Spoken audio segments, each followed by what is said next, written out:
భక్తులందరికీ స్వామి ఆశీర్వాదం. ఈ మధ్యన జరుగుతూ ఉన్న మన హిందూ సనాతన ధర్మం మీద ఎన్నో దాడులు జరుగుతూ ఉన్నాయి. అలాగే అహంకార ద్రోణులతోటి కూడా కొందరు మేం చేసిందే చూడాలా అన్న ఉద్దేశంతో మరి ఎందరో కూడా చేస్తూ ఉన్నారు. మన సనాతన ధర్మం మీద యొక్క దాడులను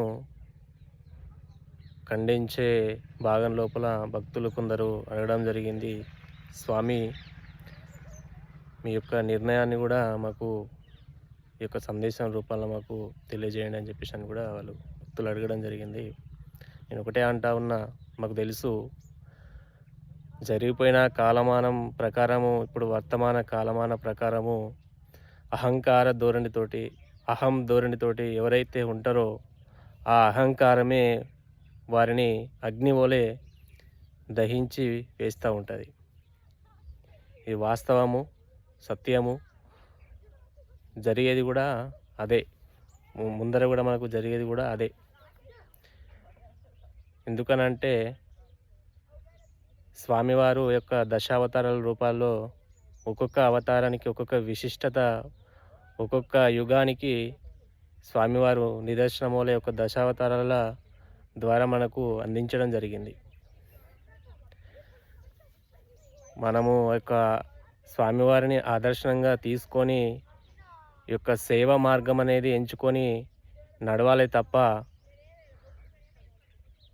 ఎన్నో సందేశాలు స్వామివారి యొక్క దశావతారాల రూపాలు మనకు అందించడం జరిగింది.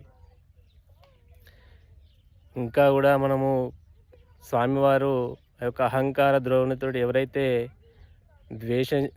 ద్వేషణతోటి మన సనాతన ధర్మం మీద పడతా ఉంటారో వాళ్ళందరినీ కూడా కనిచూపు మెరుక కూడా కనిపించకుండా కూడా అయిపోయి ఉన్నారు. ఎందుకంటే కాలమాన ప్రకారము అప్పటికి ఇప్పటికి చూసుకుంటే ఎన్నో దాడులు జరిగినాయి. మరి ఎంతో మన దేశ సంపదను కూడా దోచుకెళ్ళినారు. ఇప్పుడు ఆ యొక్క దేశాల పరిస్థితి అగమ్య గోచరంగా కూడా కనిపిస్తూ ఉంది. దేశాలే నాశనం అవుతూ ఉన్నాయి. ఈ యొక్క సనాతన ధర్మాన్ని నిందించిన వాళ్ళు అందరూ కూడా అదే ధోరణిలో అవుతూ ఉంటారు.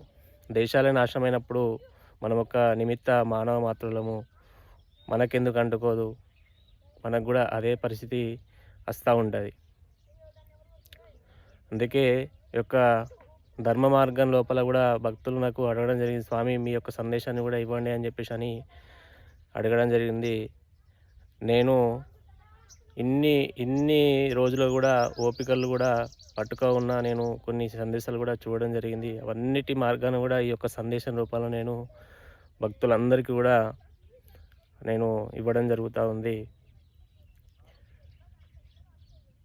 ఈ యొక్క అహంకార ధోరణితోటి ఎవరైతే హిందూ సనాతన ధర్మాన్ని ద్వేషిస్తూ ఉంటారో వాళ్ళందరూ కూడా ఈ యొక్క మార్గం లోపల ఏదో ఒక అద్భుత శక్తి అనేది వచ్చి వాళ్ళను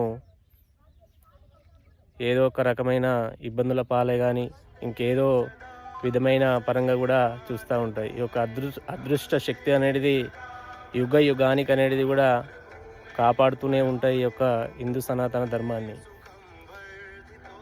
నేను ఈ యొక్క సందేశం రూపాన కూడా భక్తులందరికీ ఈ యొక్క మార్గం రూపాన నేను ఇవ్వడం జరుగుతూ ఉంది. స్వామి ఆశీర్వాదం భక్తులందరికీ కూడా మంచి జరగాలని కూడా నేను ఎల్లవేళలా కోరుకునేవాడిని. అందరికీ కూడా స్వామి ఆశీర్వాదం. జై శ్రీరామ్.